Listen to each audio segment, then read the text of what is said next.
Salam alaikum à tous, salut, version laïcous. Bon, bah écoutez, je vous donne rapidement le programme parce que ça reste assez lourd. Première partie, coronavirus, l'après, sur le plan économique, et ensuite sur les modèles économiques.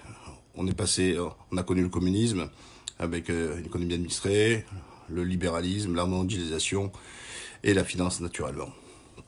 Donc je vais revenir sur tout ça et surtout après des propositions pour sortir un peu de tout ça.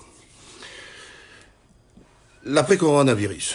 Déjà, aujourd'hui, personne est en capacité de nous dire quand c'est qu'on va sortir de confinement. Et deuxièmement, alors quand je dis on, moi je vis en Turquie, hein, mais c'est même tarif, hein, parce que le problème, vous l'avez bien compris, il est mondialisé, qu'à la base le virus, il vient bien de Chine, il vient pas de France, il vient pas de Turquie d'ailleurs. Et comme le monde est ouvert, ben, ça a été facilement, le monde a été contaminé, puisque des gens qui sont passés par la Chine ont pu transmettre, ou ils sont trouvés par la suite, le virus. Et voilà le problème du coronavirus sur la planète. Donc on n'a pas un délai. Mais dans tout... Ah, le son il merde. Vous êtes sûr là? Le son ça va pas? Dites-moi si le son ça va. Ok. A priori, il n'y a pas de souci sur le son. Abdelkader, change ta connexion, hein. Donc on ne sait pas quand on va sortir. Mais déjà, quand on va sortir du coronavirus, ça va pas se faire un clinquant de doigts en disant allez, demain tout le monde dehors. Il va voir ce que Macron a refusé de faire jusqu'à aujourd'hui, c'est-à-dire les tests massifs. La différence de l'Allemagne, qui elle a fait des tests massifs, elle l'a fait comme la Corée, tout ça, comme la Turquie le fait. Et donc, permet de tester, permet d'identifier qui est porteur et de cibler pour confiner. On apprend que sur les 10 000 policiers qui sont en arrêt de travail, ils ont pu en tester que quelques-uns et il y en a 200 qui sont contaminés. Donc, en plus qu'on ne protège pas les policiers, les policiers peuvent transmettre aussi ceux qui sont porteurs du virus à d'autres personnes. C'est hallucinant. Et le gouvernement français a commandé des tests pour fin avril. Vous imaginez le truc. C'est-à-dire qu'aujourd'hui, on n'est pas capable de répondre aux besoins. Et donc, il faudra des millions de tests. Pourquoi? Parce que ça va permettre rapidement, pour pouvoir déconfiner, savoir qu'il n'y a pas des porteurs. Regardez ce qui s'est passé dans le Grand Est. C'est parce qu'il y a eu beaucoup de porteurs au départ que ça s'est diffusé rapidement.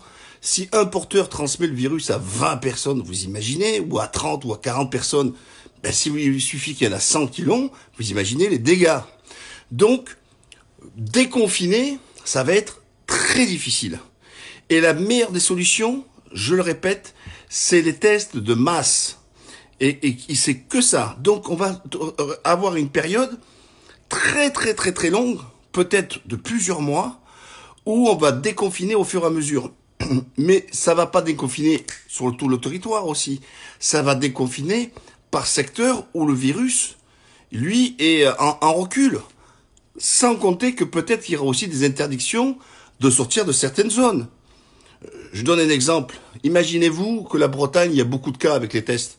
Ben, ils vont pas demander, s'ils déconfinent, ils vont pas demander aux Bretons d'aller rejoindre d'autres régions. Parce que ça veut dire qu'ils vont refiler de l'autre côté. Donc, ce qui est important, c'est que le déconfinement va durer très longtemps. Aujourd'hui, le Premier ministre, il a été auditionné à l'Assemblée et il parle naturellement que concernant le bac, a priori, le bac n'aura pas lieu. Donc, si on vous dit que le bac n'aura pas lieu, c'est qu'ils savent déjà dès maintenant que ça va mettre beaucoup de temps. Je veux dire, peut-être que le déconfinement va commencer en juin, mais il freinera peut-être en septembre ou en octobre, ou en fin d'année. On ne sait pas. On part dans l'inconnu. Et là, on revient au sujet de l'économie. Comment voulez-vous, à partir de l'inconnu, plus on va tarder, plus on va fragiliser. Fragiliser quoi? Les entreprises. Les entreprises sont mises sous perfusion. Ok, très bien. permettre aux salariés d'être pris en charge financière avec le chômage partiel, mais ils demandent aux entreprises, pour répondre à leur trésorerie, de faire des emprunts. Et les banques se gavent. Donc ça veut dire que la BPI, la banque publique, elle vient cautionner. Donc les banquiers vous appellent, les entreprises, oh, pas de problème, on prête l'argent. Celui qui se porte caution, c'est l'État à travers la BPI. Donc l'État vient garantir les crédits. Première question, mais pourquoi des gens qui ne produisent plus, des entreprises qui ne produisent plus, sont obligés de faire des crédits? Et à quel moment elles vont pouvoir rembourser ce crédit si dès que l'activité va commencer à reprendre au fur et à mesure, il faudra reprendre ses salariés, repayer ses salariés et attendre que les commandes commencent à voir le jour pour pouvoir bosser. C'est pas du jour au lendemain, on dit oh, c'est reparti, pop, pop, pop. Allez. Et puis les entreprises, elles repartent. Non, il faudra remplir. Mais pour remplir, il faudra aussi avoir l'argent pour le faire. Or, toutes les entreprises qui ont prévu des investissements, par exemple, etc., elles pourront pas le faire. C'est le b.a.-ba des choses. Deuxièmement, le fait que l'État se porte garant, mais il y a des entreprises qui vont emprunter, mais ils vont sûrement fermer. Et alors la quid du remboursement? Donc l'État va perdre de l'argent. Et quand l'État perd de l'argent, l'État le cumule avec toutes ces opérations qui vont être mises en place, notamment le chômage partiel pris en charge par l'État. Mais l'État, c'est vous et moi, enfin ceux qui payent les impôts. Et donc on va se retrouver dans une situation où vous vous rappelez que la France, enfin les pays européens ont signé les traités obligeant d'avoir un budget à l'équilibre et des sanctions financières si c'était pas résorbé, que tous les pays sont obligés de donner ce qu'on appelle leur loi de finances pour le faire valider par Bruxelles et que la Commission valide ou pas le budget. Donc, il faudra que l'Europe change de logiciel. Si l'Europe mordicus applique les textes purs et durs, c'est-à-dire moins de 3%, zéro budget à l'équilibre, ou alors la trajectoire de moins de 3%, etc., la France ne va pas pouvoir s'en sortir. Si elle va faire comme a fait Hollande, elle va faire comme la France va faire comme a fait Macron, c'est-à-dire, et Macron, il tient le record de l'histoire de France, ce qu'on appelle un prélèvement obligatoire. Qu'est-ce que c'est le prélèvement obligatoire? C'est la somme de tous les impôts et les différentes taxes. Et on est à peu près dans les 47%, qui est le record du monde déjà. Donc il faudra bien chercher ce pognon quelque part. Voilà. Alors, je vois déjà une réflexion en me disant que Bruxelles va réajuster. Certes, Bruxelles va réajuster, mais l'ardoise, il faudra quand même la payer. Qu'est-ce qui vient de se passer? Macron, comme d'habitude, moi, pro-européen, et vous avez vu, je passe sur l'histoire où la France a volé les masques des Italiens et des Espagnols. Les Tchèques ont volé aussi aux Italiens, et tous ils vous disent l'Europe fraternelle, on était tous ensemble et tout. Et c'est chacun sa poire dans cette histoire. Hein. Sans compter les Américains qui sur le tarmac sont avec du cash, ils ont récupéré les 5 000 millions de masques qui étaient pour la France. Ils sortent l'idée, ce qu'ils appellent le Corona Bond. Qu'est-ce que c'est un Corona Bond à peu près? Alors désolé si je le prononce pas bien, parce qu'ils ont voulu faire un jeu de mots avec le coronavirus. Et le bond, c'est ce qu'on appelle des obligations d'État. Qu'est-ce que c'est les obligations d'État? Tous les États qui s'endettent vont sur le marché et ils prennent l'argent sur les marchés financiers. Et des gens achètent ce qu'on appelle des obligations. Et ces obligations, elles sont rémunérées de l'autre côté. Et il voulait, Macron, son idée n'était pas con d'ailleurs, hein, de se dire que toutes les dépenses qui sont faites à cause du coronavirus, on fasse un emprunt, des bons, donc, que l'Europe produise ce bon, ces emprunts.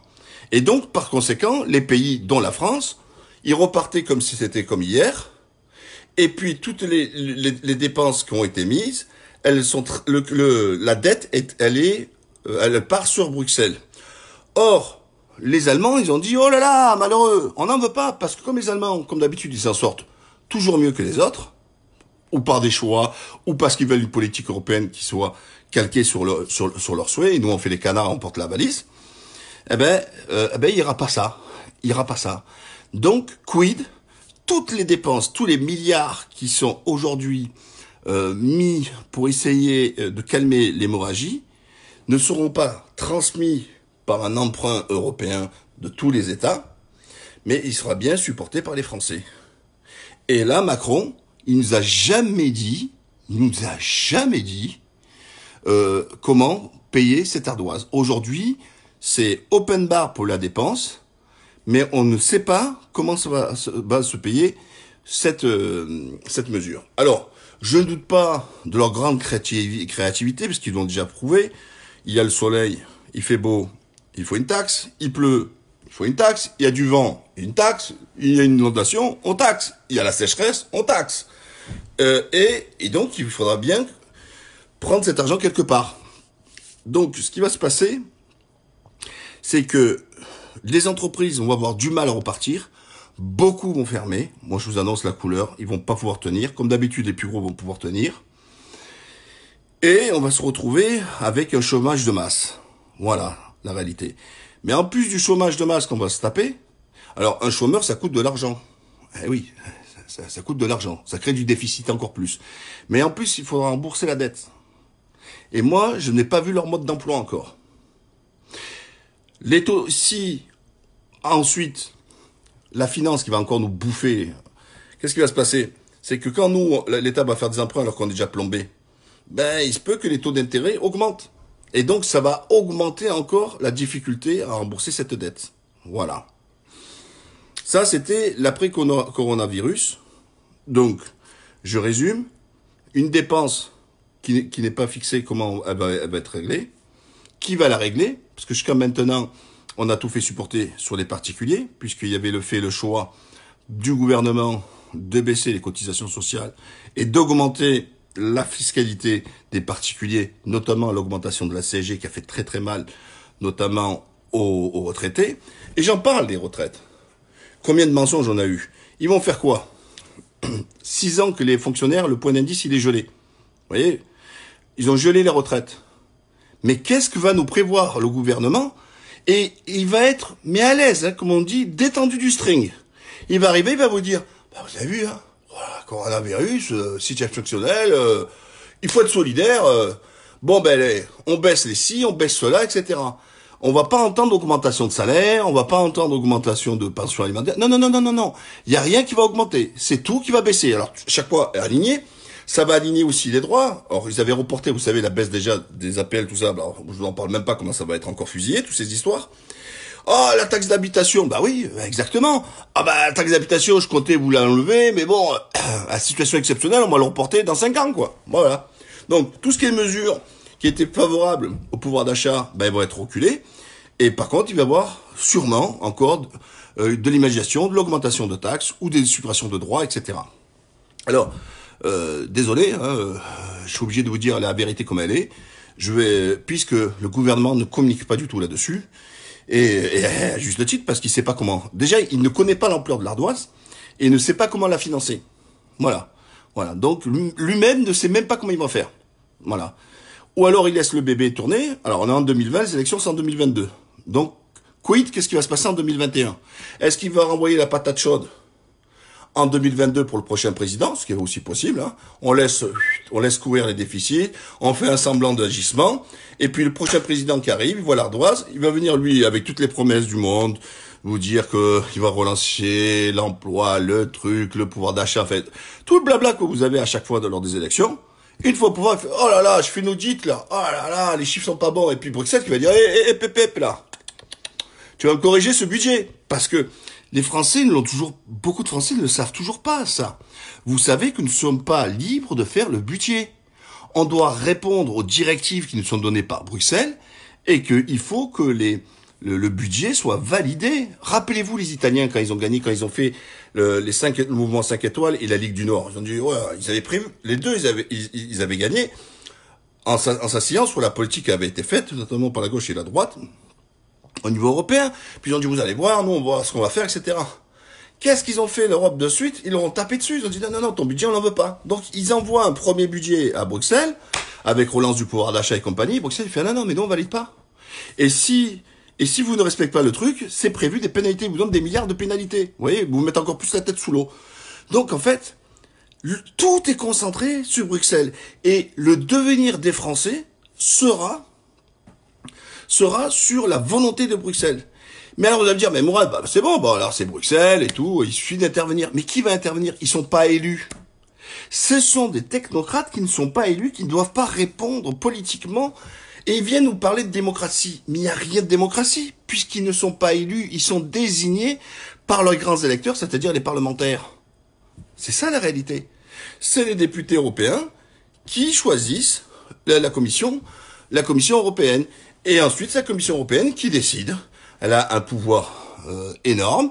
Et sur certaines décisions, c'est avec les chefs d'État ou les chefs de gouvernement. Voilà. Ça, c'est le fonctionnement. Maintenant, je vais passer à l'autre étape. Donc tout ça, ça pue. Donc je reviendrai régulièrement pour vous annoncer les bonnes ou des mauvaises nouvelles, comment ça va se passer, où c'est que vous êtes réveillé par des postes, sur le coût, qui va payer, etc. Mais l'essentiel, c'est de retenir que l'activité ne va pas reprendre aussi facilement, que le coronavirus, ça va durer un moment, que deuxièmement, beaucoup d'entreprises vont fermer, qu'il va y avoir beaucoup de chômage, parce que tout ça, ça va traîner, ça va être très très mou, ça va vraiment mettre du temps à se remettre sur pied.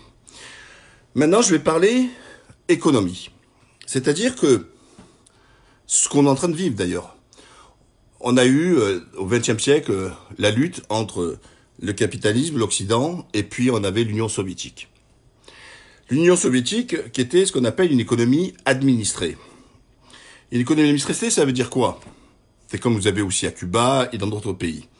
C'est que il n'y a pas la liberté de commercer. C'est-à-dire, vous pouvez pas monter votre entreprise. Ce qu'a connu à l'époque l'Union soviétique, c'est-à-dire, vous pouvez pas avoir un magasin, gagner de l'argent, tout ça, ça n'existe pas. Tout va à l'État. En fait, tout le monde est salarié de l'État. En fait, tout le monde est fonctionnaire.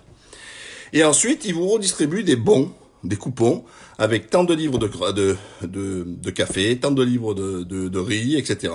Et donc, les gens, avec ces bons, ensuite, vont dans des magasins spécifiques pour pouvoir récupérer. Et donc, bien sûr, il y avait ce qu'on appelle du marché noir à côté, de la débrouille et compagnie. C'était ça, le monde communiste. Voilà. Et qui ont été d'ailleurs soutenus par les communistes français, à titre d'information. Ça, c'était le modèle. C'est un modèle qui a échoué, c'est un modèle qui a été rejeté, et c'est un modèle qui est obsolète. Très bien. Mais quand le bloc soviétique est tombé, dans les années 90, le capitalisme, à l'époque, il était sain. Je vous donne un exemple. Le capitalisme était sain, pourquoi? Parce que regardez, quand il y avait même le système boursier, d'accord? C'était quoi la bourse? Des entreprises qui venaient, qui rendaient des comptes, en expliquant quelle est sa politique, quelle est sa vision pour une meilleure croissance, de combien elle avait besoin, et surtout, elle avait une feuille de route. Et donc, les gens pouvaient acheter des actions, ils disaient « Oh, ça m'intéresse, ça, et tout », et puis garder 2 ans, 3 ans, 4 ans, etc. Et d'ailleurs, à l'époque, à la bourse, tout le monde attendait les résultats de l'entreprise au bout d'un an. Est-ce qu'ils ont tenu leurs engagements? Est-ce qu'ils ont dégagé les bénéfices requis, etc. Et si c'était pas le cas, je peux vous dire que l'action se faisait massacrer. Tout ça, ça n'existe plus, cette histoire-là. Ça, c'était la bourse de papa. Parce que il y a la finance qui rentre en jeu entre les traders et, bien sûr, naturellement, les ordinateurs. Des ordinateurs qui peuvent détecter des mouvements de baisse sur une action ou sur quelque chose. Et d'un coup, l'ordinateur voit que ça baisse et donc multiplie les ventes et dans ces cas, refait encore chuter, que ce soit l'action, etc. Ça, c'est le système. La finance a mis à terre des entreprises. Et la finance, je vous jure, l'enfoiré de Hollande l'avait dit, mon ennemi c'est la finance, mais il a rien fait, il s'est couché. Je vous jure que c'est un poison. Et à ne pas confondre, parce que je vais vous dire quel est le mal aujourd'hui. C'est pas le capitalisme, et j'en reviendrai tout à l'heure sur le capitalisme. C'est la mondialisation et la finance. Donc, je finis sur la finance et ensuite j'irai sur la mondialisation pour finir après pour le capitalisme. La finance, c'est un poison. C'est un poison où c'est avec de l'argent virtuel, où des gens qui jouent et s'amusent à faire monter des cours, à gagner de l'argent. Et vous vous rendez compte au côté malsain des choses. Pour ça que je vous dis que ça n'a rien à voir avec la bourse de papa de l'époque. C'est que ce système-là qui a été ouvert, en fait, ça a été le libéralisme de la finance, en fait. Vous voyez? C'est qu'on peut gagner de l'argent sur la perte d'une valeur. Par exemple, je parie où je propose d'acheter une action quand, par exemple, si elle a 20 à 18. Donc les gens font des paris. Ils font des paris pour faire chuter. Et les gens gagnent de l'argent sur la chute d'une valeur. Et c'est hallucinant. Le monde de la finance n'est pas assez expliqué. C'est tout ce schéma-là. Mais il produit, si vous préférez, il n'apporte rien à la vie de tous les jours. Strictement rien. Mais alors quand je vous dis rien, c'est rien du tout. Mais le pire dans tout ça, c'est que tous les modèles dans le monde, et en France on est champion du monde là-dessus, tout a été fait pour qu'on mette notre argent dans ces banques et que ces banques aillent s'amuser sur les marchés.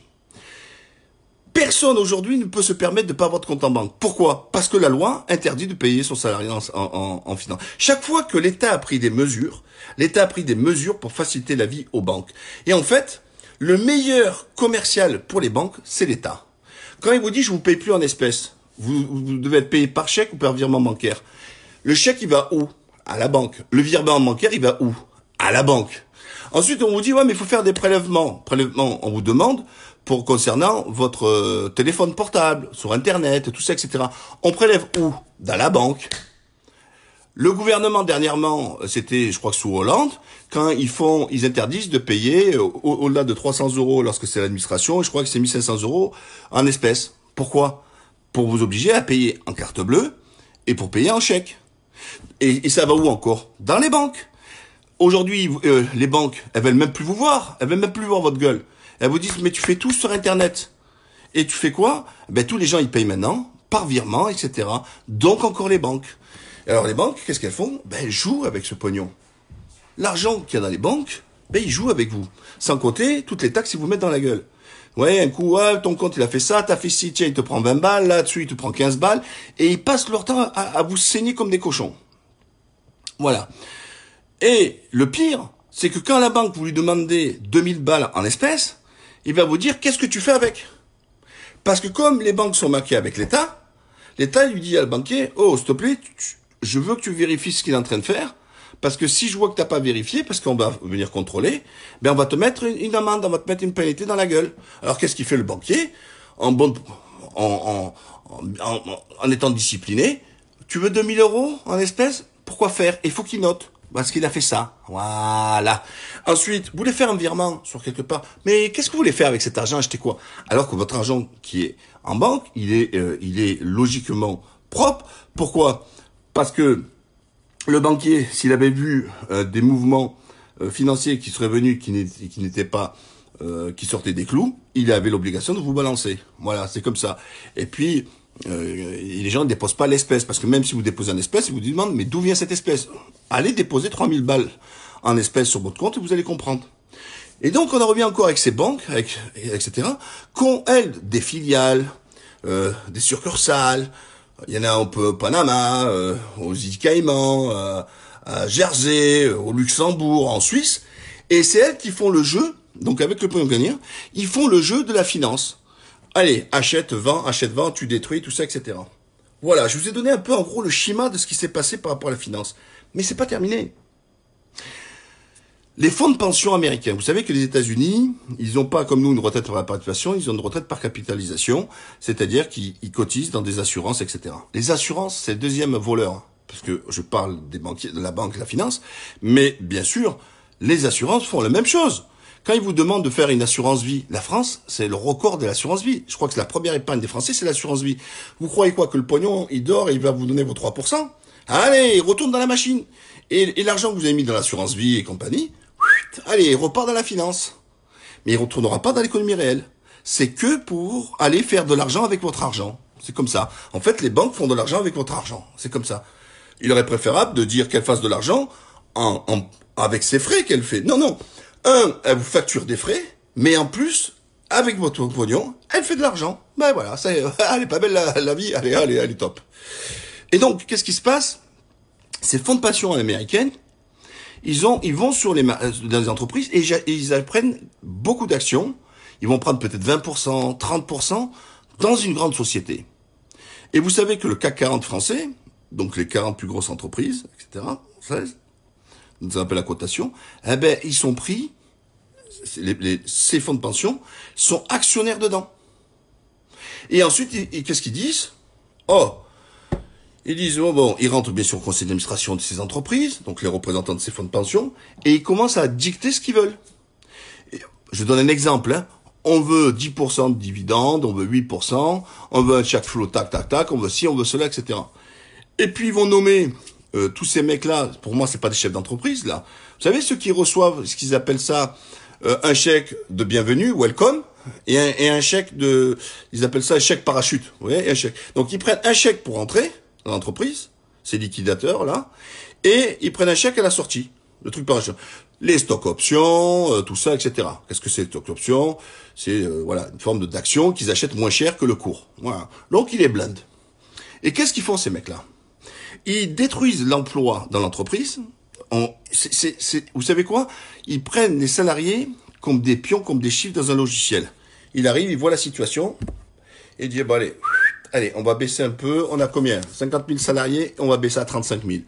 Et de façon comptable, pure, brette et disciplinée, et hop là, il va réduire les effectifs. Ensuite, les salaires, tout ça, etc., comme avant, vous voyez, on pouvait augmenter, tout ça, etc., hop, on réduit. On baisse les augmentations de salaire, et on compresse un maximum. Voilà ce qui est fait. Et au final, tout l'argent qui devait être investi dans l'entreprise, pour notamment la recherche, le développement, tout ça, ça passe à l'as. C'est ce qu'on appelle de la croissance interne dans une entreprise. Je prends les rênes d'une entreprise, je les sors un maximum pour qu'elle dégage un maximum, vous voyez, de bénéfices. Et puis derrière, qu'est-ce que je fais? Cette entreprise, on tire un maximum de dividendes et ensuite on se retire de elle et on va aller faire la même chose dans une autre entreprise. Et il passe comme ça. Et la France, par exemple, n'a pas su protéger ses entreprises. C'est pour ça qu'avec les cours qui sont très très faibles aujourd'hui de nos entreprises, eh ben, il va pouvoir avoir des gros fonds de pension, il va pouvoir avoir des gros assureurs qui vont aller prendre la main des entreprises françaises. Et ensuite, elles auront la destinée des salariés français. Voilà à quoi se joue cette finance de merde. Ça, c'est la première des propositions que je fais et qu'il faudrait que tous les peuples se battent. C'est l'arrêt total de ces fonds de pension qui viennent faire et la finance qui vient détruire l'emploi. Il faut arrêter. C'est un jeu malsain. Je vous rappelle quand même en 2008, c'est quand même eux qui nous ont plantés avec leur jeu là, de chiffres et compagnie. C'est eux qui nous ont plantés. On arrive après 12 ans après à peine à relever la tête. Vous imaginez, c'est long. 2008, 2020, à peine relever la tête. Mais c'est pas nous qui avons fait ce trou. Le trou, c'est eux qui ont fait ce trou là. Donc, mais on a dit, on a compris. Mais on n'a rien compris, on a continué avec les mêmes acteurs. On a continué avec les mêmes acteurs. Allez hop, ils sont repartis. Pourquoi? Parce que c'est un système qui est globalisé, c'est un système qui est mondialisé. Vous comprenez? Et là, j'arrive donc, la transition bien faite, sur la mondialisation. La mondialisation avec ce qu'ils appellent, comment ça fonctionne? Il y a des accords aussi de libre-échange entre les pays, en disant, le produit que tu peux me vendre chez moi ne sera pas surtaxé. Et donc, moi je t'envoie des produits, tu m'envoies des produits. Ça, c'est ce qu'on appelle faire des contrats de libre-échange. Je vais vous donner l'exemple même de ce qui vient de se passer là, que j'ai publié aujourd'hui, que pas beaucoup ont fait attention ou peut-être pas compris. L'Europe, pendant que les pays européens se volent les masques, ils ont fait plusieurs positions. Ils ont permis de faire rentrer la Macédoine dans les négociations, la Macédoine du Nord et l'Albanie, et alors qu'on sait bien que l'Albanie, c'est à peine 10 milliards, c'est que dalle, vous vous rendez compte, c'est vraiment rien du tout. 10 milliards de PIB, c'est-à-dire de richesse produite annuelle, c'est rien, c'est une pistache, vous voyez, c'est une pistache. Et alors que c'est les plus grands demandeurs de demandes d'asile réfugiés politiques en France. Bref. Et en même temps, deuxième qu'ils viennent de faire, et j'ai publié aujourd'hui, l'Europe a signé un contrat de libre-échange avec qui? Avec le Vietnam. Alors, la plupart d'entre vous qui connaissaient pas le Vietnam, ils ont dit, bon, ben alors, Mourad, ouais, quel rapport avec le Vietnam? C'est que moi, j'en viens. Vous savez, j'ai fait Vietnam, j'ai fait tout le Vietnam, du nord jusqu'au sud. Ce périple, j'ai pris 7 avions pour vous dire. Vietnam, Laos, Cambodge. Qu'est-ce que j'ai vu et qu'est-ce que j'ai observé et qu'est-ce qu'on m'a expliqué quand j'ai là-bas? Parce que vous savez, moi quand j'aime voyager aussi, j'aime poser des questions, etc. aux gens et aux guides et tout ça. Je prends un guide privé et je pose des questions parce que ça m'intéresse. Tout le long, par exemple, à un moment donné, quand je circule pendant 2 heures en voiture, me montre toutes les usines qui ont été faites par les Chinois. Et au Vietnam, ça commence à gueuler contre les Chinois. Ils n'ont pas bonne presse au Vietnam, ils n'en ont pas encore moins bonne presse au Cambodge et encore moins au Laos. Ils viennent avec leur entreprise, ils prennent la main-d'œuvre pas chère et ils les mettent à bosser comme des malades. Pourquoi? C'est des pays comme eux, communistes, enfin communistes que dans le nom, hein, parce que y a pas plus. Alors c'est ça qui est rigolo.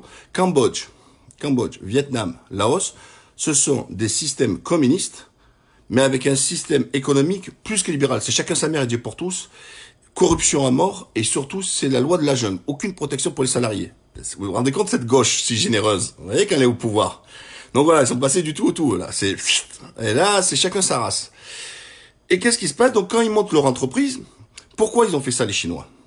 Première mesure, les Chinois viennent s'installer au Vietnam, comme ils ont fait d'ailleurs en Afrique et ailleurs, c'est profiter, comme les salaires ont augmenté en Chine. Parce que ça, on ne nous le dit pas, mais vous savez ce qui s'est passé en Chine? C'est que, au fur et à mesure que l'économie montait, le niveau de vie montait, ben les ouvriers demandaient un peu plus exigeants, demandaient des augmentations de salaire. Et il y a des régions en Chine, je peux vous dire, c'était vraiment des grosses grèves et des grosses manifestations. Ce qui fait que le salaire des Chinois a augmenté, et que la Chine, elle s'est dit, mais je vais plus être concurrentiel si ça continue comme ça. Donc qu'est-ce que je vais faire? Les Chinois, ils sont très très forts. Ils sont vraiment, c'est des serpents. Quand je vous dis que c'est vraiment des serpents, qu'est-ce qu'ils ont fait? Ils ont, premièrement, fait dévaluer leur monnaie pour faciliter l'exportation, parce que si vous faites dévaluer votre monnaie, ben comme la monnaie d'échange, c'est le dollar, ben vous serez moins cher à cause d'avoir affaibli votre monnaie. Ça, c'est une question un peu technique. À la rigueur, vous vous en foutez. La deuxième, c'est quoi? Je vais produire où ça me coûte moins cher, comme on fait toutes les entreprises françaises. Donc, on a eu nos entreprises qui sont parties se délocaliser en Chine, mais on a là les Chinois qui, eux, se délocalisent au Vietnam, mais aussi en Afrique. Ils sont en train de faire du mal en Afrique. Et ils ont pris beaucoup dans des pays africains où ils ont profité, comme à Djibouti ou en Éthiopie, de profiter de faire du bas-coût concernant les salaires. La finalité, vous allez dire, bon, il n'y a pas que ça. Derrière, qu'est-ce qu'ils font? Vous voyez, je prends mes pistaches là, d'accord, mes 2 pistaches, made in Turquie là, d'accord. Je produis ces pistaches. Je les produis au Vietnam. Vous êtes d'accord avec moi? Ok. Là, le Vietnam vient de signer un libre-échange avec l'Europe. Vous êtes d'accord avec moi? Donc ça veut dire que les produits vietnamiens vont pouvoir entrer en Europe sans être surtaxés, et les produits européens pourront partir au Vietnam sans être surtaxés. Voilà, un échange de bons procédés. Que deviennent les Chinois? Les Chinois, ils font quoi? Ils mettent leur entreprise, par exemple là, sur le Vietnam, mais ils le font ailleurs aussi, ne vous inquiétez pas. Hein. Mais quand le produit il est fabriqué au Vietnam, il va être estampillé Made in Vietnam. Et il va être exporté en Europe. Donc les Chinois, eux qui ont des restrictions concernant... c'est pas grave, si les pistaches ça fait grossir. Les Chinois vont, alors que eux ils n'ont pas une libre-échange avec l'Union européenne, eh ben ils contournent le schmilblick parce qu'ils vont faire produire au Vietnam, et leurs produits étant Made in Vietnam, ils rentrent dans les accords de libre-échange avec l'Europe. Et voilà comme ils nous la mettent. Et ça, pas un mot dans la presse vient vous raconter ce que je suis en train de vous dire. Alors, certains vont me dire, complotistes, oui, moi, peut-être, ils veulent cacher la vérité. Certes, mais c'est surtout que c'est des ânes, ils bossent pas. Ils vont encore eux, ce qu'ils veulent, c'est parler, je sais pas, de l'effet de la harissa, savoir si la viande est halal, et compagnie. Donc, ils ont pas de culture et ils travaillent pas, ils bossent pas. Ils s'occupent du pipi caca. On a des médias qui font du pipi caca. Ça, c'est une réalité, par contre. Voilà. Donc, je viens de vous expliquer le chinois, mais je ferai une spéciale vidéo sur les Chinois, hein, les dégâts qu'ils font. Mais c'est pour vous expliquer un petit peu cette mondialisation. Cette mondialisation, c'est quoi? C'est les entreprises qui permettent d'aller dans des pays à moindre coût. Nos entreprises françaises, c'est tout ce qu'ils ont fait. Ils vous prennent les polos, là. Putain, des fois, ils vous vendent un truc 150 balles. Eux, ils l'ont payé 3 euros, 5 euros.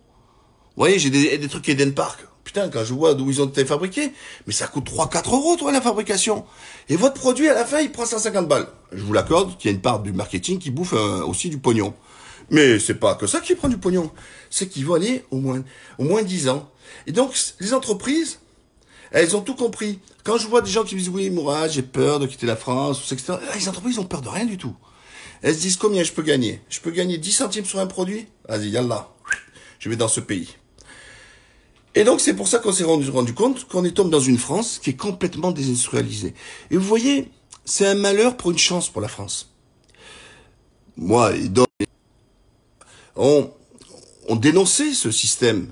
On est nombreux, mais pas entendu. Les gens ne comprenaient pas quand on disait la France se désindustrialise. À la rigueur, certains gens disent, mais ça veut dire quoi? Ben, ça veut dire qu'on perd son tissu industriel. Et qu'est-ce que c'est le tissu industriel? On perd nos entreprises, nos usines qui fabriquent. Et là, vous vous rendez compte? Un masque. Ouais, masque.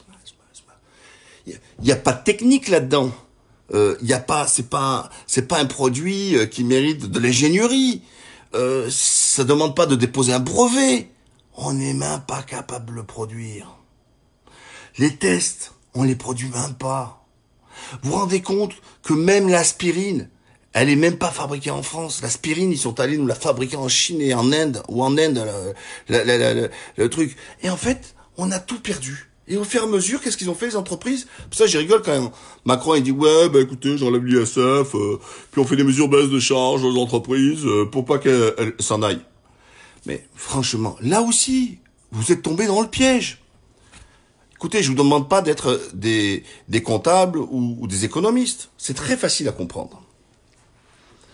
Prenons intra-européen. Un Bulgare qui gagne le SMIC à 150 euros. Nous, le SMIC, il est à 1150, 1200 euros, par exemple. On a déjà plus de 1000 euros d'écart. Vous imaginez, 1000 euros d'écart. C'est vrai qu'en France, sur le SMIC, il va payer des charges. D'accord? Mais au fur et à mesure, ils ont baissé, d'ailleurs, les charges sur le SMIC. Alors, par exemple, je dis n'importe quoi, si ça revient chargé à aller à 2000 euros, un SMIC à peu près. Mais même si vous enlevez toutes les charges, toutes les cotisations sociales du salaire aux entreprises, le salaire net restera quand même 1150 euros. Mais qu'est-ce que vous allez concourir avec un pays où ils payent les gens 150 euros? Dites-moi. Ou au Sri Lanka à 100 balles. L'entreprise, c'est tout vu. 150, 1150. Quoi que tu lui donnes, Macron, il partira. Parce que l'écart de salaire est trop important. Voilà. Et donc, qu'est-ce que la politique que nous vous ont jamais dit, depuis Sarkozy, Hollande, Macron, tout ça, etc., c'est que ils ont abandonné l'industrie. Ils ont fermé les yeux, ils ont dit, on peut pas lutter, c'est la jungle. Mais ça, ils vont pas vous le dire. Hein. C'est la jungle, le marché, il est mondial, et ça, c'est vrai. Les entreprises sont libres de partir, et on part. Et ils vont aller chercher dans les pays où ils peuvent fabriquer au moins 10 ans. Et puis la France se retrouve à poil aujourd'hui. Et la France est à poil. Plus d'industrie. Mais, c'est là où c'est un peu malsain. Regardez, Renault, l'État actionnaire. Où est le siège social? Aux Pays-Bas. Et donc, on a accepté que aujourd'hui, la France a perdu chez Renault, et je parle même pas de l'actionnaire Peugeot aussi, français, ben on produit beaucoup moins en France des voitures. Et pour cause, je vois la Turquie, 5 millions d'emplois créés dans l'industrie, et notamment dans l'industrie automobile. C'est clair. Donc alors, ils sont allés construire des usines en Roumanie, Renault, il en a mis un peu, comme les autres, un peu en Chine, ils en ont mis en Turquie, ils en ont mis à Tanger, ils en ont mis de partout. Et pourtant, l'actionnaire principal, c'est l'État. Et on a, vous vous rendez compte, c'est pour ça que je vous dis que tout ça évolue. On a un État qui accepte d'être l'acteur principal dans une grande entreprise et qui joue le jeu de faire produire les voitures dans d'autres pays pour que ça revienne moins cher et au détriment des emplois français. C'est ça. Voilà. Eh ben, tout ça, il faudra le reconstruire. C'est un chantier qui est énorme. Il faut que la France, au lieu de faire comme ils ont fait les autres en disant, on va faire que du service. Métier de service, du service, high-tech. Mais qu'est-ce que tu veux faire comme service en France? Même sur le high-tech, on est largué. La fibre n'est pas correctement mise, vous voyez. Il y a des territoires qui sont complètement abandonnés là-dessus.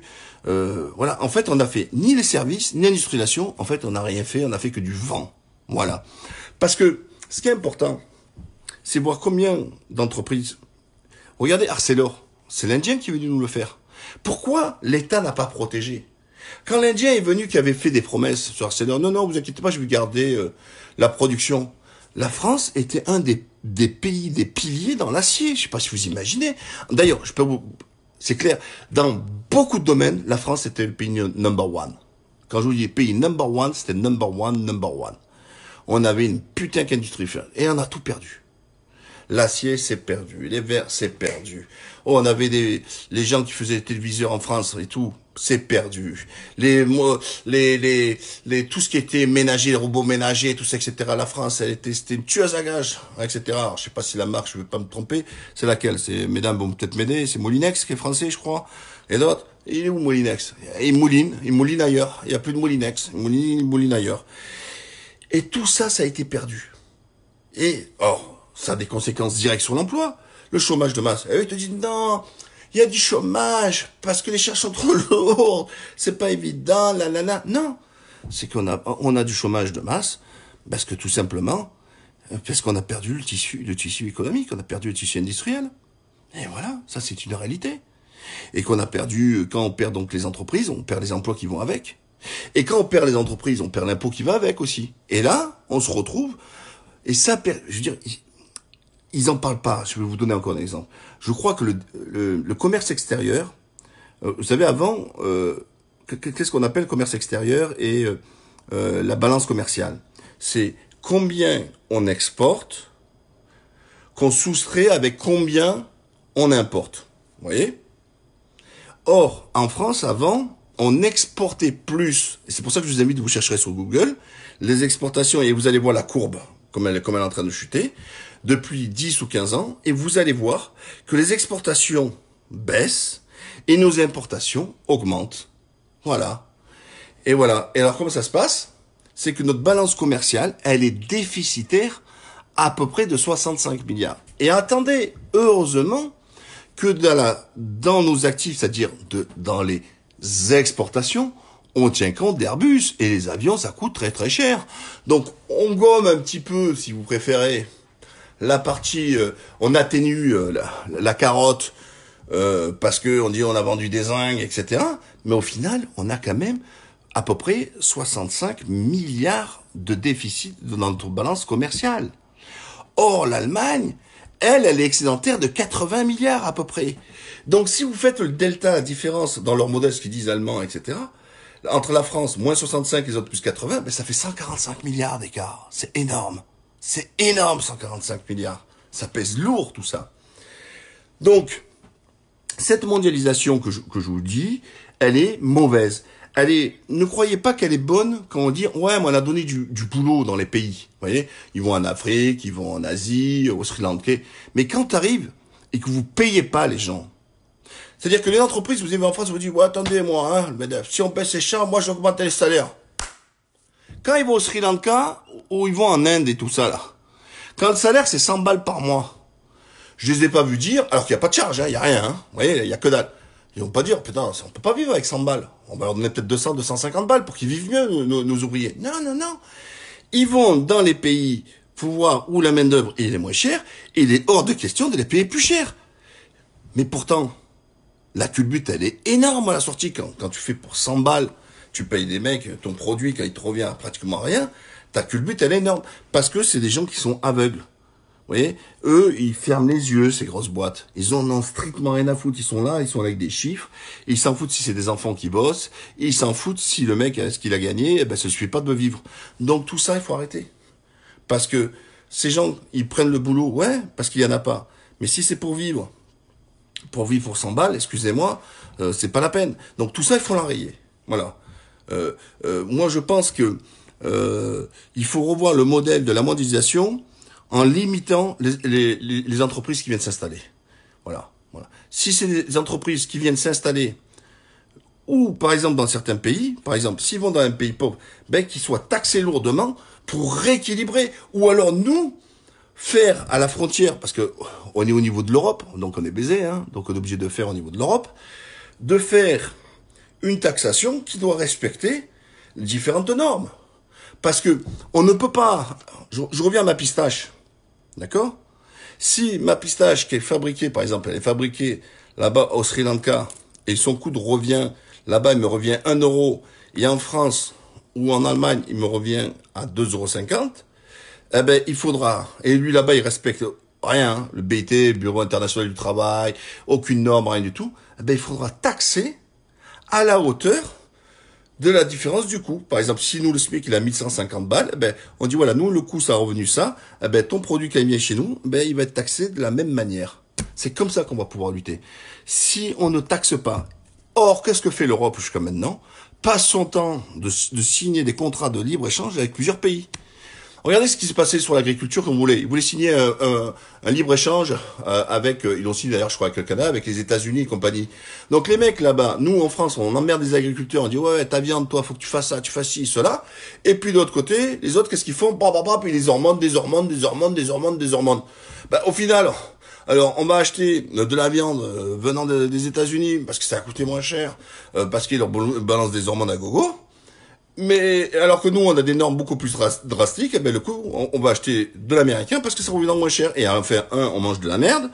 Et deuxièmement, ça va tuer nos entreprises. Voilà, c'est ça.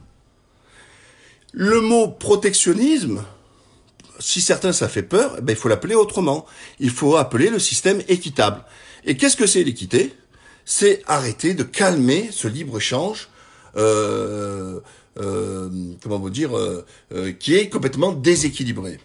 Ça, c'est la première chose pour la protection. Alors, moi, je pense que l'Europe, aujourd'hui, ne répond plus à rien. Elle est complètement déconnectée. C'est une association de 27 intérêts particuliers et pas un des 27 qui sont capables de partager pour grandir. Et on l'a bien vu sur l'histoire des masques. Ça pue, dès qu'il y a un peu de truc, chacun pense qu'à sa gueule. Sur les réfugiés, chacun pour sa gueule. Pour les problèmes en Italie avec quand il y avait les migrants qui venaient, c'est chacun pour sa gueule. Donc on a une Europe de 27 qui pensent qu'à leur gueule. Mais quand ils viennent vous voir pour vendre l'Europe en me disant on est solidaire, l'Europe protège, l'Europe sécurise, l'Europe elle est si, l'Europe elle nous embrasse, l'Europe cela, etc. Alors que les faits sont têtus. Je vous dis, ce drame du coronavirus nous montre les vrais visages. Quand des États sont capables d'aller voler des masques ou des tests à d'autres pays européens au lieu de venir à leur secours, ça prouve quand même qu'on est tombé bien bas. Or, et j'ai parlé tout à l'heure de la Turquie.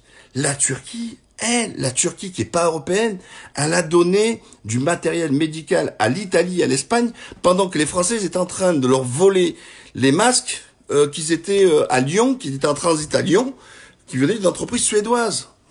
Mais putain les gars, les Italiens au départ limite ont rigolé, les gens rigolaient, se moquaient des Italiens avec le coronavirus.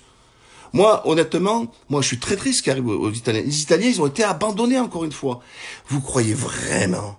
Et ça va être la deuxième période. C'est pour ça que je me dis, peut-être que si on peut pas le faire au niveau européen, on le fera peut-être sur le plan national, parce que je pense que l'aigreur, la morosité et des Italiens va aller encore plus contre l'Europe, parce qu'ils sont très mal comportés. Je pense que les Italiens auront mauvaise, et qu'il y aura peut-être l'Italie qui va sortir encore de l'Union européenne. Et alors là, ça va être le chapeau de cartes. Et je peux vous dire, château de cartes, pardon. Ça va éclater. Vous voyez, les Anglais, ils ont montré le chemin. Les Italiens, ils devraient les recevoir, etc. Parce que les peuples vont voir la réalité. On nous a vendu la sécurité, la paix, enfin, tout est quanti, comme on dit. En fait, il n'y a rien de tout ça. L'Europe aujourd'hui ne sert, et pourtant c'est un ancien Européen pro-européen, mais pas de cette Europe qui vous le dit. Cette Europe sert les intérêts des grosses boîtes, libre circulation au sein de l'Union européenne. Les boîtes, une boîte française, elle va aller en Roumanie, elle va aller en Pologne, etc. Les Polonais, qu'est-ce qu'ils font? Comme nous, on est arrivé là-bas, et que eux, ça commence à monter un prix de la main-d'œuvre, qu'est-ce qu'ils font? Ils vont venir chez nous, parce que eux, c'est une main-d'œuvre qui coûtera moins cher chez nous en France. Et voilà. Mais qui gagne dans cette affaire? C'est pas les peuples. C'est qui gagne? Ceux qui gagnent, c'est toujours les mêmes. C'est les boîtes, les grosses boîtes. Que tout ce qui est fait Il est fait pour les grosses boîtes. Elles sont pas faites pour les PME, elles sont pas faites pour les salariés. Ils savent même pas ce que c'est les salariés. Vous voyez? Donc je pense que la France devrait le faire donc dans ces cas par rapport à ses frontières, sur ce que je vous disais par rapport au coût et tout. Et on en arrive maintenant au troisième point. Je mange la pistache, hein, pour pas vous la ressortir tout à l'heure. Quid, que devons-nous faire? Que devons-nous faire? Donc, le communisme, ça va pas administrer. Le libéralisme, c'est pas bon. Mais il faut pas attaquer le capitalisme. J'entends toujours des gens attaquer le capitalisme. Mais en fait, on sait même pas ce que c'est le capitalisme. Le capitalisme, c'est quoi? C'est, je produis ça, d'accord? J'ai une structure, je le vends. C'est ça, le capitalisme. C'est commercer. Or, si on commerce pas, comment voulez-vous produire? Et si vous produisez pas, comment embaucher? Et si vous embauchez pas, comment, voilà. Donc c'est sans fin. Il faut du capitalisme. Le capitalisme est la bonne des réponses. Mais ne mélangez pas, je vous ai montré les poisons, c'était le libéralisme à outrance, ce qu'a fait l'Europe. Quand l'Europe, elle enlève les trucs en disant la libre concurrence est non faussée. Alors, traité de Barcelone et compagnie. Allez, l'État ne peut plus être actionnaire de France Télécom. L'État ne peut plus être actionnaire de SNCF. L'État ne peut plus être actionnaire d'EDF. L'État ne peut plus être actionnaire de GDF. Pourquoi? Parce qu'ils partent du principe que le fait que l'État est dans le capital d'une entreprise et que l'État, par définition, ne peut pas tomber en faillite, c'est une concurrence déloyale par rapport à une entreprise qui viendrait d'un autre pays pour pouvoir contester le marché. Et voilà. Voilà. La libre concurrence est non faussée. Ça a été la destruction de tout notre tissu. Regardez. Combien, pendant des décennies, nos parents, nos anciens et nous-mêmes avons pu payer pour construire EDF, les centrales nucléaires, tout ça, etc. Et après, pchit, on privatise. Et puis le pognon, il va qui maintenant? Aux actionnaires. L'État, bien sûr, est actionnaire, mais et tous les autres du privé. Vous l'avez vu, ce qu'on a fait sur les péages. Vous vous rendez compte? Ils ont été jusqu'à, je comprends pas, jusqu'à privatiser la Française des Jeux. La Française des Jeux, c'est une rente. T'as juste à faire ça, c'est du jackpot, c'est du casino. Waouh, waouh, waouh, waouh, waouh. Et tu privatises une affaire qui nous ramène du pognon et tu gardes les 30 milliards de dettes du réseau ferré. Mais j'hallucine. Alors, tout ce qui est réseau ferré, etc., ils disent, c'est l'État. Après, ils te disent, on augmente les impôts, la dette. Allez, c'est pour notre gueule. Par contre, on va privatiser, l'autre, il repart le cul propre, hein. Voilà, nickel, l'entreprise, elle repart propre, hein. Pas de dette, rien du tout, tranquille. Hop, et chaque fois, on nous met l'ardoise comme ça. Mais c'est hallucinant. Et tout ça s'est passé. Et ils voulaient encore, là, nous privatiser les aéroports de Paris. Mais attendez, vous avez vu le scandale à Toulouse, quand même. Toulouse, l'autre, ils sont restés 3-4 ans actionnaires, les Chinois. 0% d'investissement, 100% de dividendes. Ils ont vendu avec une majoration. Ils ont gagné plus de 200 et quelques millions. Finalité, ils ont détruit de l'emploi. Ils n'ont pas fait les travaux d'investissement que méritait l'aéroport. Et tout le bénéfice a été pour les Chinois. Au revoir, dégage. Ils nous l'ont bien mis dans le baba. Voilà. Merci qui? Et qui a signé cet accord? C'est de la privatisation. Qui a signé ça? C'est Macron. C'est Macron qui a signé cette histoire de Toulouse. Et il voulait nous faire la même avec Paris. L'aéroport qui nous a coûté rien que l'autre, l'aile, là. Vous vous rappelez le truc qui était tombé, là? Tout refait là-bas, l'aéroport, sur nos côtelettes, hein, etc., puisque c'est l'État. Je sais pas combien ça nous a coûté, des centaines de millions, voire de milliards. Oh ben, on privatise encore. Donc ça veut dire encore, nous on a payé les travaux, et puis l'autre dans le privé va encaisser les bénéfices. Désolé les amis, hein, je bois un coup. Donc, bilan, on l'a dans le baba. Donc il faut revenir à... Il faut que l'État puisse, sur des éléments stratégiques, reprendre les rênes. Parce qu'on ne peut pas être chinois dépendant. C'est pas possible. C'est pas possible. Et j'en reviens.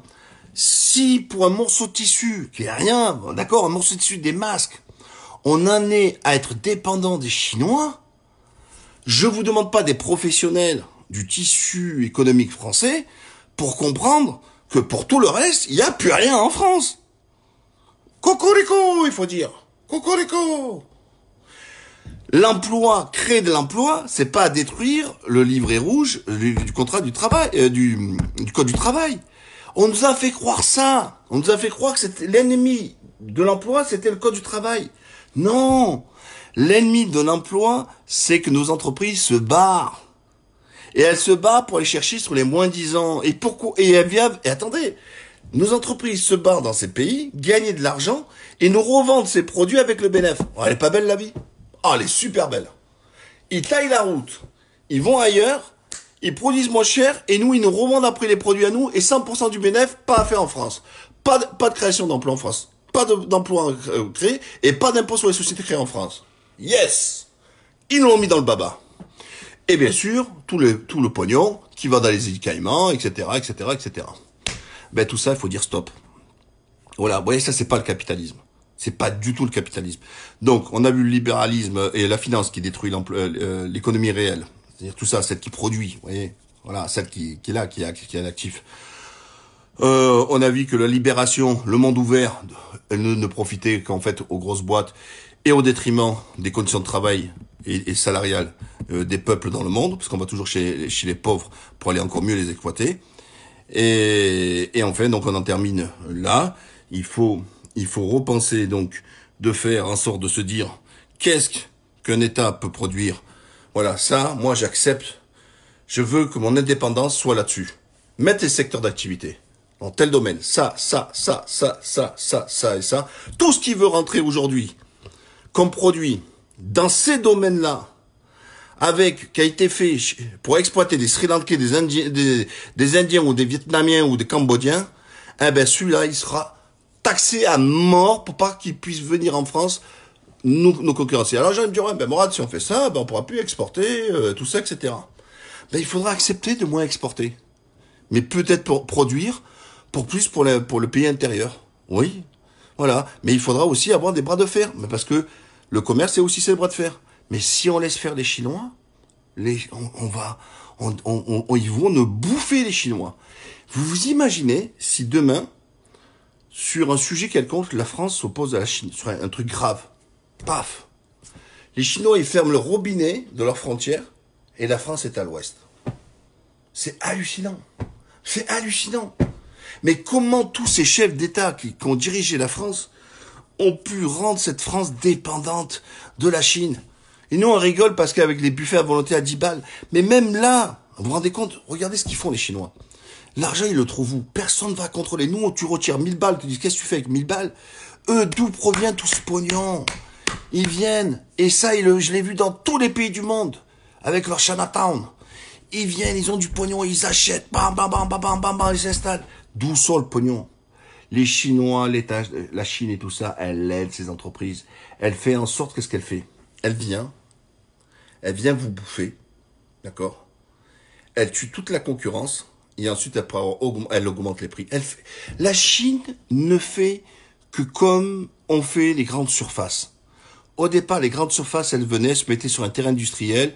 La ville tellement contente, elle leur filait pour 1 euro ou gratos. Ils étaient hors chantier. Ils s'installaient, tout gentils, nous on est moins cher. Ils mettent une diversité de produits, et de temps en temps, ils font une guerre sur un produit. Vous voyez? Sur telle chose. Paf. Le mec au centre-ville, ben, il peut pas concurrencer ça. Parce que lui, la grande surface, s'il perd de l'argent sur son produit, il va en gagner sur un autre. Vous voyez? Lui, ce qui compte, c'est son panier final. Dès que les centres commerciaux, ils ont fait fermer tous les commerces en ville, qu'est-ce qu'ils font? Wow, les prix augmentent. C'est comme ça qu'on s'est retrouvé entre des centres commerciaux qui étaient les moins chers sur le marché, et aujourd'hui, quand vous allez dans les Auchan au Carrefour, on a l'impression que c'est des produits de luxe. Et que les moins chers, c'est redevenu la petite market, le Franprix, le Leader Price, qui est en bas de chez vous. Voilà. Vous voyez le schmilblick? Eh ben, ce système-là qu'ont fait les grandes surfaces, c'est exactement ce que font les Chinois avec le monde. Voilà. Et les entreprises. On vient, on achète. Regardez ce qui se passe quand une entreprise dans le même domaine elle rachète une autre entreprise.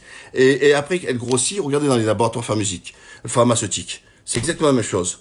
Moi, je connais par exemple, vous prenez avant les laboratoires de la Lande, le laboratoire de la Lande qui se fait bouffer par Saint-Elabo, Saint-Elabo qui se fait bouffer, qui bouffe un autre laboratoire. Ensuite, Saint-Elabo se fait bouffer par Sanofi, Sanofi qui arrive, qui se fait bouffer avec Aventis. Et voilà, et voilà. Ils bouffent, ils se bouffent, ils se bouffent, ils se bouffent, ils se bouffent, ils se bouffent, ils se bouffent.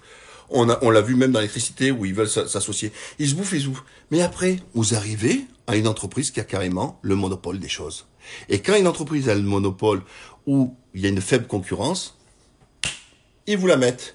Rappelez-vous quand il y avait les 3 opérateurs en France. Orange, à l'époque France Télécom, donc on avait France Télécom, Bouygues et SFR. Ils freinaient comme des malades. Ils se mettaient en accord tous les deux. D'ailleurs, ils avaient pris 500 millions d'euros d'amende pour ça, pour se mettre d'accord sur les tarifs. Et ils voulaient pas. Et le jour du 4e opérateur. Et le jour où Free il est venu, qu'est-ce qu'il a fait? Il a cassé les prix. Il est allé leur taper dessus. Oh, le prix de la communication a fait ça. Parce que Free leur a fait la guerre. Mais qu'est-ce qu'ils se sont gavés avant ça? Et ils se mettent d'accord. On a vu des ententes dans la lessive. On a vu des ententes même dans les couches. On a vu des ententes dans les yaourts. Dans tout. Parce que quand il y a moins de concurrents, les gros, ils se bouffent pas entre eux.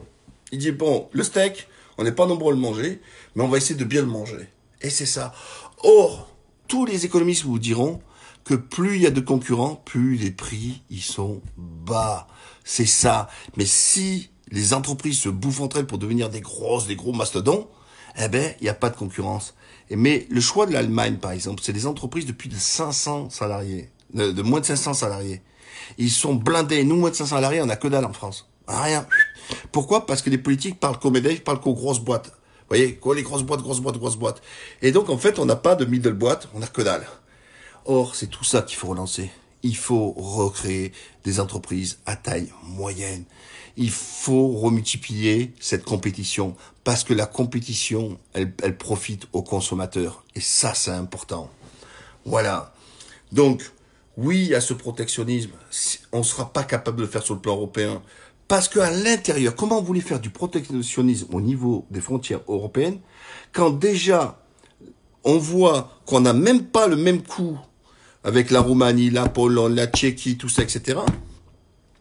On n'a même pas le même niveau de salaire, on n'a même pas le même niveau de respect des codes environnementaux, on n'a rien. Donc, comment voulez-vous que ces pays qui s'enrichissent sur nos côtelettes en prenant nos entreprises et en nous envoyant leurs salariés puissent accepter du jour au lendemain du protectionnisme envers des pays tiers? Ils l'accepteront pas. Et puis même nous, c'est pas acceptable. Ça veut dire que on accepterait de se faire piller nos entreprises par ceux qui sont à l'extérieur de l'Union européenne, et on accepterait et à l'intérieur de l'Union européenne, on accepterait que des entreprises puissent se déplacer pour trouver au moins 10 ans. Non, c'est pas possible. C'est pas possible. Ce modèle-là ne peut plus tenir. On a fait une Europe à 27, ce qui est inimaginable. Et dans les 27, on est à 19 sur la monnaie à utiliser l'euro. Mais on marche sur la tête. On marche sur la tête. Comment ça se fait qu'on est régi par les mêmes règles et chacun va faire, alors moi je ma monnaie, l'autre il dit non, moi je suis dans l'euro, etc. Mais en fait, c'est toujours comme je vous disais tout à l'heure, c'est chacun sa gueule. Cette Union européenne, elle a que le nom et le sigle d'union, puisque pour le reste, il n'y a pas d'union. C'est l'intérêt de 27 particularismes. Donc, évidemment, quand on voit la situation comme ça, et si elle paraît réforme à l'intérieur, ben la France doit en tirer les conclusions, il se retirer de l'Europe. C'est tout simplement. Etc. Alors ils disent, ouais, mais on peut pas lutter seul dans le monde sans l'Europe. Mais excusez-moi, à part les États-Unis et l'Union européenne, dites-moi, les autres pays, c'est pas des unions, hein, et ils sont morts. Le Brésil, qui a une forte croissance, qui est en fort développement. Tous ces pays qui vont nous rattraper. Le Mexique, le Canada, le Japon, etc. Mais la Chine, ils sont dans aucune union. Mais je sais pas, moi, je comprends pas. Ouais, moi je suis en Turquie aussi, mais on n'a pas d'union. Voilà. Bah, c'est tout. Donc tout ça, c'est du blabla. On a essayé de vous faire peur en vous disant, seul ce que nous, on a trouvé comme solution avec l'Union européenne peuvent convenir à votre situation. Or, c'est complètement faux. Donc pour moi, pour ma part, il faut revenir sur du protectionnisme. Il faut arrêter cette mondialisation aveugle. Il faut stopper l'effet boursier de suite même en France, interdire en disant interdit de jouer pour faire perdre des valeurs, c'est-à-dire des gens qui gagnent de l'argent sur la perte d'une valeur en misant pour qu'elle perde de l'argent. On n'en a rien à foutre. Revenir à une bourse saine, c'est-à-dire qu'elle lève de l'argent pour pouvoir aider les entreprises à grossir et se permettre de se développer, et arrêter de faire ces trucs, ces jeux avec ces ordinateurs ou avec ces traders. J'achète, je vends dans la journée, etc. Voilà. Et pourquoi pas faire imposer de dire qu'une action, elle se garde un certain laps de temps. Parce que le risque, quand tu vis sur une entreprise, eh ben, tu mises sur une entreprise, pas pour la revendre dans la demi-heure qui suit, ou pendant l'heure qui suit pour faire un aller-retour. Ça suffit de gagner. Mais justement, interdire de gagner cet argent avec ces allers-retours fait dans ce laps de temps. Peut-être dire, voilà, que quand tu achètes une action, ben, tu l'acceptes, eh ben, tu vas te bloquer tant de temps. C'est comme ça qu'on va refaire. Et utiliser l'argent, que créer, moi je sais que certains ils vont pas le comprendre, mais il faut absolument créer des fonds de pension à la française, mais éthiques, c'est-à-dire en complément de la retraite à capitalisation, par répartition, faire par capitalisation. Vous voyez, donner par exemple 100 balles ou quoi. Qu'est-ce qu'il y a, moi? Et donc, cet argent, le mettre dans un fonds d'État peut-être, vous voyez. Et avec cet argent, reprendre, aider nos entreprises, sur le plan, prendre des actions dedans, etc. Attendez, aujourd'hui, je vous le répète, c'est des milliards qui dorment, des milliards. Vous voyez, il y a peut-être plus de 1000 milliards qui sont dans des assurances-vie et ils sont dans les banques. Eh bien, arrêtez tout ça. Il faut que votre épargne va servir à quelque chose, à servir l'économie réelle et investir dans nos propres entreprises.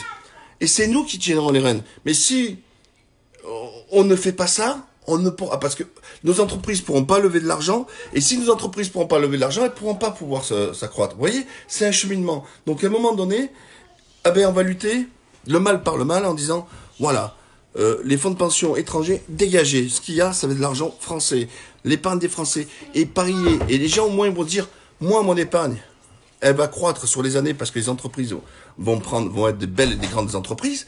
Et la deuxième chose, elle va se dire, mais elle est éthique. Elle est éthique. Vous voyez, c'est tout ça, c'est un peu d'éthique. Or, aujourd'hui, il n'y a rien qui est éthique.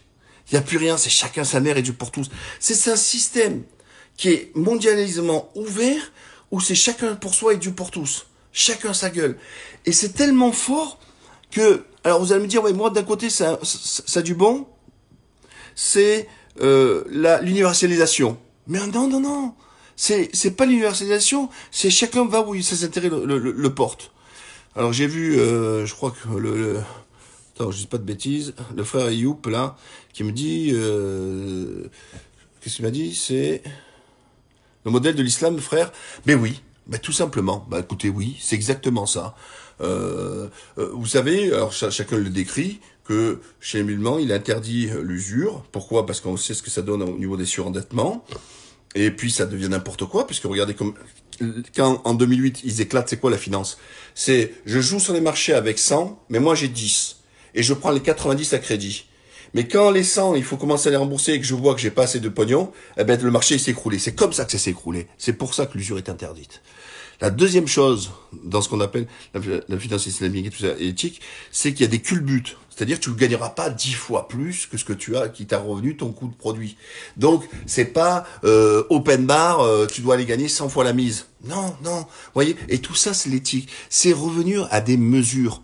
Et puis, à un moment donné, il faut arrêter de dire gros, plus gros, plus gros. Mais à quoi ça sert tout ça? Et là, on vient peut-être à l'écologie.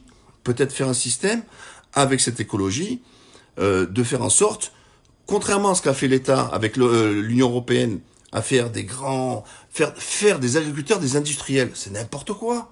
On en a perdu 2 millions d'agriculteurs. Ben, commencez déjà dans vos jardins. Arrêtez de mettre de la pelouse, mettez des légumes. Vous voyez? Repartir sur quelque chose de sain. C'est non pas avoir des grandes prairies de trucs, mais faire des petites parcelles. Et chacun dans son truc, etc. Je sais que dans certaines villes, avant, on faisait aussi, vous voyez, il y avait un morceau de terrain qui était réservé pour que les gens qui habitent en appart fassent leur petit jardin, etc. Ben, c'est tout ça qu'il faut développer. Il faut développer un maximum, arrêter de partir avec ces grosses machines, ces gros trucs d'usine qui va me faire la révolution. Vous me dites, produire en France, mais désolé, mais même en France, les légumes, ils sont pourris, ils n'ont pas de goût. Parce que vous mettez vos produits. Donc me dites pas que le Made in France est meilleur que le reste. Le Made in France, il est aussi pourri que les autres. Parce que vous mettez vos merdes. Voilà. Voilà les amis, ce que je voulais dire. Mais surtout un truc que je voudrais insister. N'écoutez pas les gens qui disent qu'il faut être anticapitaliste. Parce que quand ils sont anticapitalistes, c'est qu'ils sont en train de vous vendre le système soviétique administré. Où il faut vivre avec tout le monde avec le même salaire et on vit avec des tickets, café, tout ça. Non. Le capitalisme, c'est le commerce. C'est tout. C'est le commerce. C'est pouvoir produire, acheter, vendre, tout ça, etc. C'est tout, point barre. Voilà. L'ennemi, c'est les mondialisations, finance, libéralisme à outrance. Voilà. Si on règle ces problèmes-là, on change carrément de braquet, qu'on revient à des dimensions beaucoup plus de proximité humaine, on y arrivera. Si vous avez des questions, j'y répondrai. Pas trop longtemps parce que je suis déjà fracassé là. Alors Mourad, merci à toi. Sans toi, on n'arrive pas à contacter les amis d'ici sur le chat. Le monde est géré dans les pays sauvages. La richesse mondiale, voilà, un peu riche. En Belgique, les saisonniers sont à l'arrêt. Eh ben écoute, c'est un très bon exemple ce que tu viens de dire. En France, en Belgique, ils pleurent tous. Pourquoi? Parce qu'il n'y a pas les étrangers pour venir faire le travail que les autres ne veulent pas faire. Mais déjà, il faut commencer à mieux les payer aussi. Mais c'est parce qu'on ne veut pas payer bien les Français qu'on est obligé d'appeler des gens qui vont vouloir le faire, sont contents. Alors ils vont vous chercher les agriculteurs, les Polonais, les Portugais, les ci, cela, ou pareil, de l'autre côté, des Maghrébins, compagnie. Voilà, j'espère avoir répondu à... Là, il me dit un truc à Asselineau. Mais Asselineau, sur la question européenne, je suis d'accord, mais j'ai jamais entendu une production sur comment relancer l'économie locale et tout ça, etc. quoi. Enfin, française. Mais sur des trucs, je suis d'accord avec toi. Tout à fait moi, merci de nous ouvrir les yeux. Confinement jusqu'en septembre. Non. Je pense que ça va mettre du temps et je pense que ça va être sectorisé. Eh bien oui, si tu as une région, par exemple, on dit la région toulousaine ou la Provence, la PACA, ma région d'origine. Si en PACA, il y a plus rien parce que Raoult il a fait un travail extraordinaire, ben ils vont être confinés. Mais si par exemple dans le sud-est, ça reste encore la mort là-bas où ils n'arrêtent pas de se développer, ben c'est normal que eux ils seront pas confinés. En fait, enfin moi, c'est comme ça que je l'aurais géré. Maintenant, tu sais, avec le gouvernement, avec les technocrates, c'est pas comme ils vont le gérer. Mais la logique voudrait comme ça, c'est qu'on déconfine en fonction des résultats, mais surtout, on déconfine à condition qu'on teste de masse, c'est-à-dire que la population soit testée. Je donne un exemple. Ma ville d'Aubagne, par exemple, 50 000 habitants. Tu testes les 50 000. Tu as 10 cas de virus. Les 10 cas, vous restez à la maison. Les 50, les autres, c'est bon. Vous pouvez vous balader. Enfin, reprendre le marché. Là, je suis d'accord avec toi. Mais pour cela, il faut tester. Moi, le confinement, c'est pas quelque chose... Moi, je suis pas un adepte du confinement. Je suis plutôt pour le système allemand. Je suis pour dire, il faut tester. Et c'est parce qu'on teste qu'on peut savoir qui a le virus et surtout l'isoler.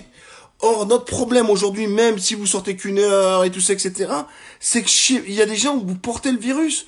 Et que quand vous allez vous faire contrôler par le flic, vous allez peut-être lui donner au flic. Après, vous allez au caddie, vous allez toucher le caddie, vous allez mettre, pendant 7 heures, il va rester là, le virus sur le caddie. Vous allez toucher le truc le tapis de la caissière, vous allez mettre le virus. Vous touchez un paquet de gâteaux, un paquet de pâtes, et puis vous regardez la composition, quoi, vous le remettez au truc, vous avez mis le virus dans le paquet de gâteaux, vous l'avez mis sur le paquet de riz. Chaque fois que vous allez toucher quelque chose, alors que vous êtes porteur du virus, vous allez mettre le virus qui va rester. Voilà, c'est tout. Donc, testez, testez, testez, testez. Et le problème, c'est que le gouvernement a rien. Et depuis janvier, il n'a rien branlé. De rien.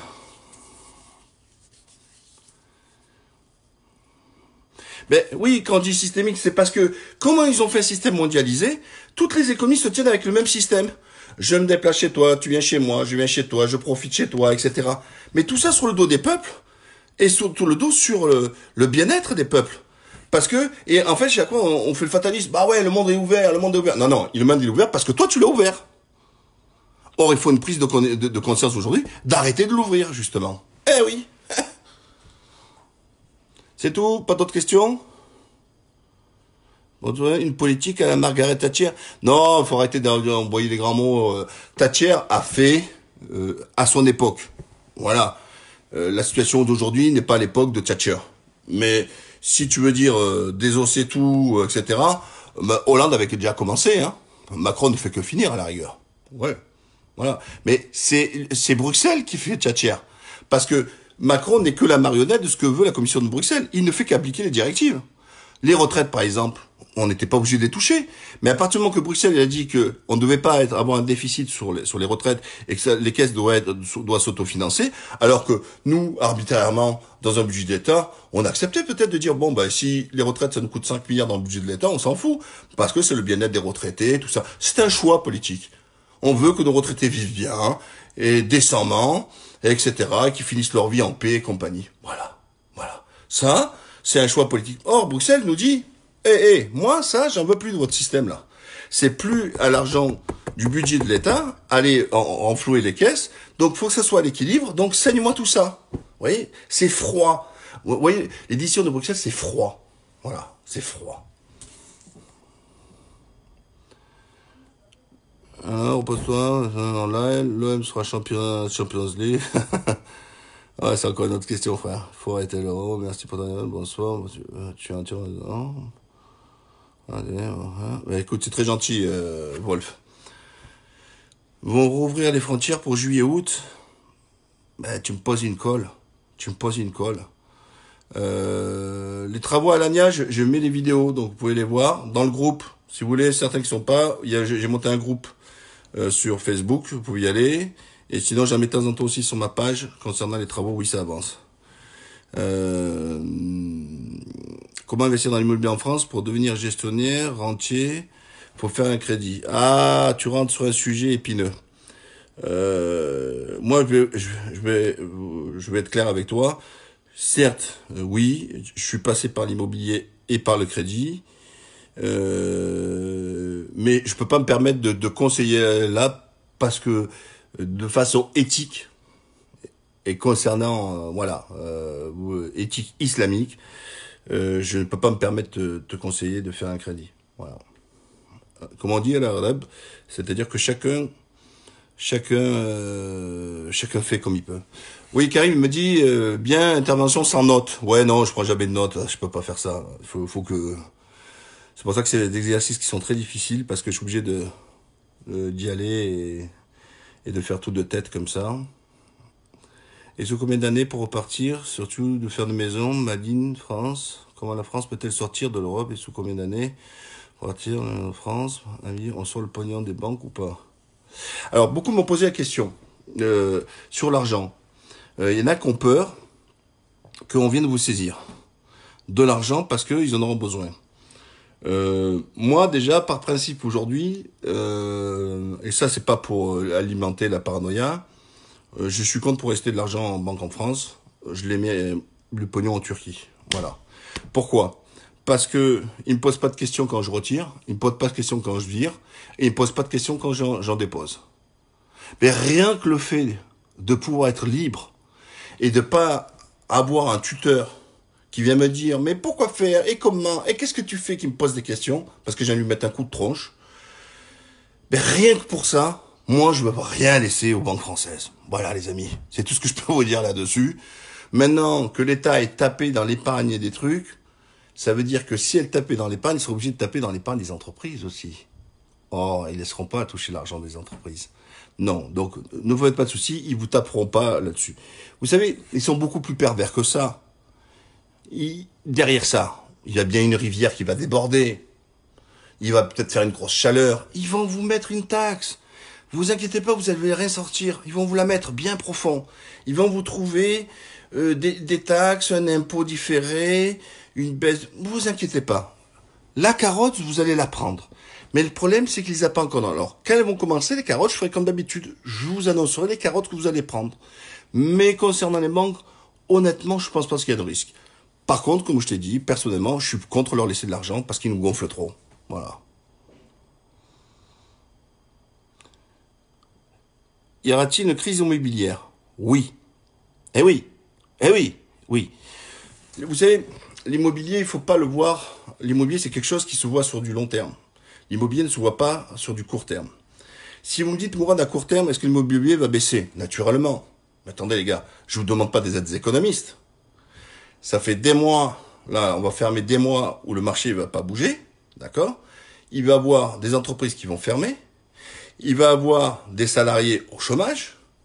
Et donc, tout ça, ça va être des clients en moins qui vont pouvoir faire marcher le marché. Et enfin, le troisième élément, qui est très important, qui est le moteur de la consommation.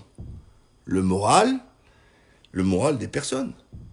Déjà, j'en vois là, que je connais bien, que j'avais de l'estime, qui se permettent à partir en couille à me faire des réflexions à la con. Mais c'est le confinement qui fait mal à la tête. Mais si vous allez être confiné 2 mois et demi, mais vous allez pas, les gens vont pas sortir idem. Tu crois que le mec, il va sortir de 2 mois et demi, 3 mois de confinement, faire les trucs, les tracas, les trucs, sans compter, paix à leur âme, ceux qui ont perdu la mère, la grand-mère, la cousine, la voisine, et tout est coinchy. Mais ça frappe le moral. Et vous croyez que derrière, ils vont être dans la dynamique d'acheter? Et la première chose qu'ils vont faire, les gens, c'est quoi? On va calmer. On va pas bouger. On va regarder. Tout ce que je suis en train de vous dire, ils vont regarder s'il va y avoir des nouvelles taxes, ils vont voir comment le gouvernement va se rembourser ce pognon, ils vont voir si l'économie repart. Enfin voilà, tout. Ils vont avoir peur pour leur entreprise, ils vont peur peut-être que leur entreprise va fermer, qu'il va au chômage. Donc, il n'y a pas pire que la peur dans la consommation. Et l'immobilier a besoin de confiance. Parce que quand on s'engage sur longtemps, sur du long terme. Donc oui, au départ, je pense qu'il va avoir... Après, il faut sectoriser. Si on est sur une ville à zone tendue, dans un coin tendu, par exemple en région Île-de-France, c'est un endroit où c'est tendu. Il y a plus de demandeurs de logements que d'offres de produits. C'est sûr que ça, la baisse sera mesurée ou ça va stagner, etc. Il n'y aura pas un effet d'éboulement. Ça, c'est pas possible. Parce qu'il y a une tension. Parce que il y a une forte concentration des entreprises et donc une forte demande de vouloir habiter à côté de son entreprise. Voilà. Et donc la région parisienne qui est très particulière, c'est les transports publics qui donnent le tempo. Parce que comme ils font la guerre à la voiture, ce qui donne le prix de l'immobilier, c'est les transports publics. Voilà. Et ça donne de la valeur. Et donc, à un moment donné, tout le monde va vouloir être là. Tout le monde veut être à 500 mètres, ou à 300 mètres, ou à 100 mètres du métro. Et quand tout le monde veut être proche du métro parce qu'il veut pas se taper le bus, ben, les prix flambent. Vous voyez? Par contre, dans l'Isère, je sais pas moi, dans l'Ardèche, dans des endroits un peu retranchés, etc., naturellement que ça va baisser. Bon, ça vaut pas grand-chose déjà dès le départ, pas très cher, mais il risque de morfler beaucoup plus facilement. Alors après, j'ai dit que est-ce que le gouvernement va rendre des comptes? Comment tu qu'il rende des comptes? Et pour lui, le gouvernement, il dit déjà qu'il lui fait tout est parfait, parce qu'on va attendre c'est les procédures.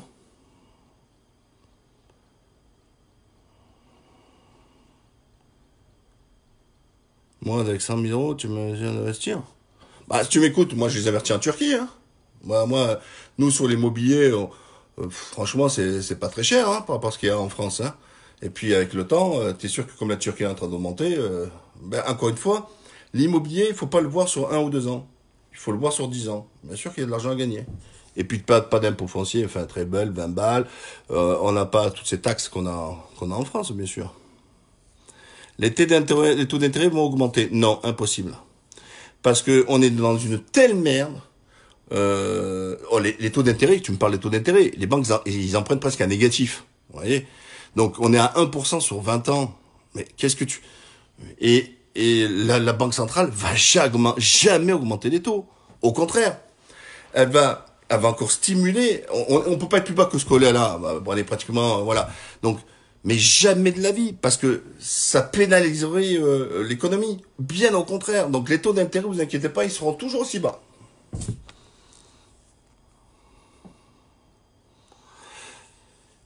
Non. Là, si tu me remarques, tu me dis, il n'y a pas autre chose que le communisme et le capitalisme. Mais qu'est-ce que tu veux inventer d'autre? Moi, c'est là que tu t'es trompé. Moi, j'ai condamné le libéralisme, la mondialisation et la finance. Le capitalisme, c'est normal. Je produis, je vends. Qu'est-ce que tu veux d'autre? Tu veux que personne produise? Ou alors tu veux qu'on soit tous fonctionnaires comme les communistes? Tu crois que ça va baisser à Viamar? Non, ça va augmenter à Viamar. Bah non, bien sûr, frère. On est, tu sais, dans les crises, surtout, il faut, déjà, ça a augmenté, au fait, Guillaume, je t'enverrai la nouvelle liste des prix, d'ailleurs. Ça a augmenté encore. Il faut savoir que dans les crises, dans les moments de tension, le luxe et les riches deviennent de plus en plus riches, et le luxe est toujours en croissance. Voilà. Donc, vous ne perdrez jamais quand vous mettez là de l'argent dans ce qui fait bling bling. Et concernant Myanmar, c'est du bling bling bord de mer. Donc, quand les mecs, ils ont de l'argent, qu'est-ce qu'ils veulent acheter? Ils veulent acheter le meilleur. Et le meilleur, c'est quoi? Bah, c'est le plus proche de la mer. Voilà. Et quand c'est le plus beau, eh ben, ils mettent l'oseille. C'est ça la différence. Parce que, par contre, ceux qui sont en classe moyenne, classe basse, etc., bah, eux, quand ils souffrent, bah, ça n'a pas la même dynamique. Les taux d'intérêt sont déjà en train d'augmenter pour ceux qui viennent de poser la question. C'est la banque centrale qui décide les taux. Après, les banques, après, c'est elles qui jouent. Là, il y en a certains qui confondent, c'est que les crédits d'entreprise, tout ça, etc., les banques, ils ont augmenté ces chiennes. Oui, il y en a qui parlent même, il y en a qui l'ont fait même à du 20%. Alors qu'ils empruntent à 1% ou à 0%. Hein. Oh non, c'est des vraies voleuses. Mais je parlais du particulier, moi. Voilà. Le particulier, crédit ou particulier, tout ça, la banque centrale ne touchera pas. Voilà. Ce qui ne veut pas me croire, ne veut pas me croire. Hein. Pas la monnaie de ta pièce, t'as tout compris. Le système est verrouillé, quand les médias disent BBB, les politiques, le peuple, naturellement. On a de sacrées crises après le confinement. Ben, on a déjà parlé de tout ça. Attendez, ce soir, c'est la Ligue des Champions. Merci. Ben écoute, je te remercie, frère, c'est gentil. Est-ce la fin de la mondialisation qui est gagnant, etc. Ben, la fin de la mondialisation, ben, ça dépend des États. Et les États, ils dépendent des peuples. Si vous vendez toujours pour des mondialistes, universalistes, la finance, comme vous avez voté pour Macron, ben vous l'aurez toujours dans le baba. Hein. Vous l'aurez toujours dans le baba. Voilà.